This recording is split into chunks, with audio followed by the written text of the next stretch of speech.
Hey everybody, welcome back. If you're new here, my name's Pat. I'm an Ex-AWS architect and I'm going to teach you how to break into big tech. And yeah, it was a long, windy road for me. I didn't know what I was doing. I was lost in the woods, to be quite frank. And yeah, I hope my story can help you, give you some perspective. I know there's some college grads out there scared of AGI and all that. So yeah, let's jump right into it.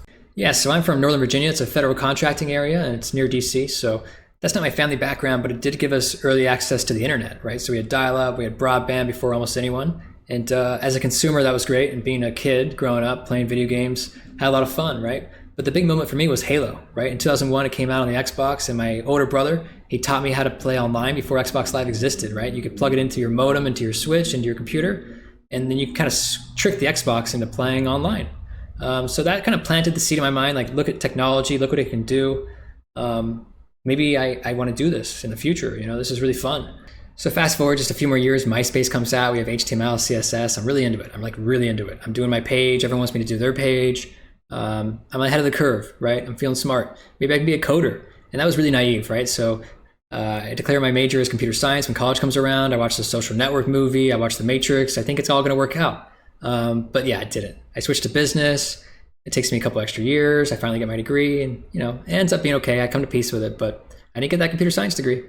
So yeah, I didn't feel so hot. You know, I graduated late and some of my friends, you know, they were straight out of college, right into a job, corporate job. And, you know, it seemed like they were on a great trajectory compared to me. I was at a bar trying to finish my degree. Didn't feel so good. You know, it really didn't. And I finally landed a tech internship and that was like my redemption, right? So I got a market research team lead position, kind of like fought my way to earn that and then led the project to success. And yeah, really proud of that. We sold IP addresses to cloud providers like Amazon, Microsoft, Google. But it wasn't that technical of a job, right? I was just kind of filling up a CRM. It was cross-functional. I was working with the tech team. I was working with the legal team, the sales team, but I wasn't like an engineer, right? You see what I'm saying? So it can be hard kind of being an in-betweener, right? And it's a strength sometimes, but it can also feel like a weakness sometimes. So we'll get into that a little bit, maybe another video. So the startup was great. It was my redemption. I worked really hard. I proved myself. The project's coming up on its completion. But we're kind of worried, are we working ourselves out of a job? What's next, right? So they say there's another project, but then COVID happens.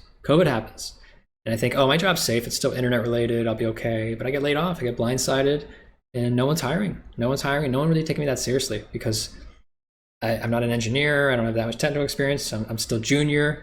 It's rough. It's not easy. And yeah, I had to kind of seek a mentor. And there was a consultant there who kind of helped me out. He said, study for the certification. It might get you a job.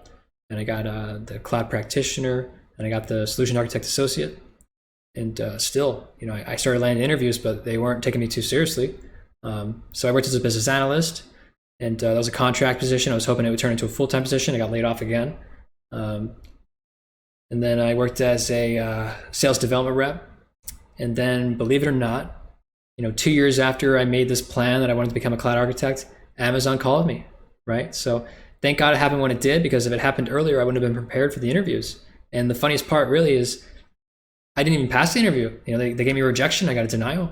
And then a month later, they called me back and they said, oops, we messed up. So I had to leave my job, which ended up being the cloud. You know, I was lucky to land another cloud job, but I had to leave that job and go back to Amazon. So it's just wild what can happen and these windy roads and this roller coaster of life, right? I mean, you got to stay optimistic. You got to keep working. You got to stay focused, and it might happen.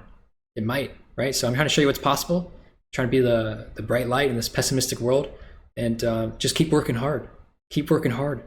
If you're seeking something, the world kind of wants you to get it. I know everyone is so like against each other and it's you versus me, but it's not really that way. Like, you know, everyone wants to have great art. Everyone wants to create good products. Everyone wants to make more money. And for that to happen, you need to be passionate about your work, right? So stay passionate, keep working, and you're going to get what you want. Okay. I'll see you guys later. Stay tuned.